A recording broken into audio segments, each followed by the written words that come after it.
लाल बहादुर शास्त्री भारत के दूसरे प्रधानमंत्री अपने सादगीपूर्ण जीवन और कर्तव्यनिष्ठा के लिए जाने जाते थे। उनका जीवन प्रेरणादायक था, जिसमें ईमानदारी, कर्तव्य और देशभक्ति की झलक मिलती है। यह कहानी उनकी सादगी और अपने देश के प्रति प्रेम को उजागर करती है। एक बार की बात है, जब लाल बहादुर शास्त्री प्रधानमंत्री थे। उस समय देश में अनाज की कमी हो गई थी। हर कोई परेशान था और सरकार को कोई समाधान नहीं सूझ रहा था। शास्त्री जी ने इस समस्या को सुलझाने के लिए जनता को संबोधित किया।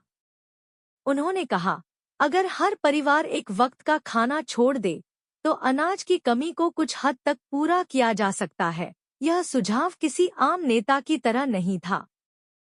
शास्त्री जी ने सबसे पहले इसे अपने घर में लागू किया। उनके परिवार ने रोज एक समय का खाना छोड़ना शुरू कर दिया।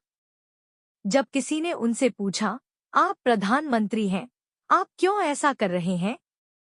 शास्त्री जी ने मुस्कुराते हुए जवाब दिया, अगर मैं खुद इस नियम का पालन नहीं करूंगा, तो देश की जनता को कैसे प्रेरित कर पाऊंगा?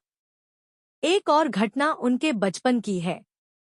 जब लाल बहादुर शास्त्री सिर्फ 10 साल के थे, तो एक बार उन्हें स्कूल जाने के लिए नदी पार करनी पड़ी।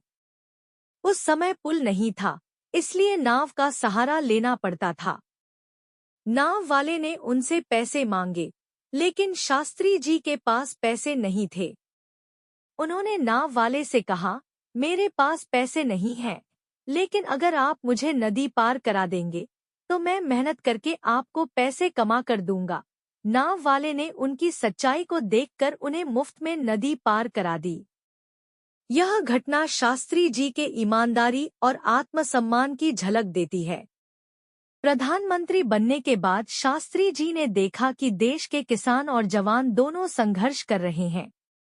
एक ओर सीमा पर जवान भारत की रक्षा कर रहे थे और दूसरी ओर किसान देश को भोजन देने के लिए कड़ी मेहनत कर रहे थे। उन्होंने देशवासियों को प्रेरित करते हुए नारा दिया, जय जवान, जय किसान।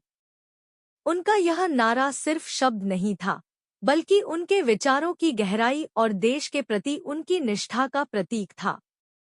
लाल बहादुर शास्त्री का जीवन हमें सिखाता है कि सादगी, ईमानदारी और कर्तव्यनिष्ठा से बड़े लक्ष्य प्राप्त किए जा सकते हैं।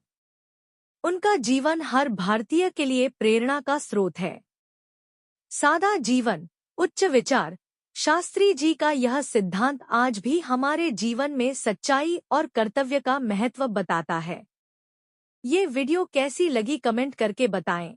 आपके कमेंट से हमें मोटिवेशन मिलता है। अगर आप कोई और टॉपिक पर कहानी सुनना पसंद करते हैं, तो वो भी कमेंट करके जरूर बताएं। हमें आपके सुझाव का बेसब्री से इंतजार रहेगा। आप सभी YouTube परिवार के सदस्यों का दिल से धन्यवाद। फिर मिलते हैं एक और नई कहानी के साथ। तब तक जय जिनेंद्र।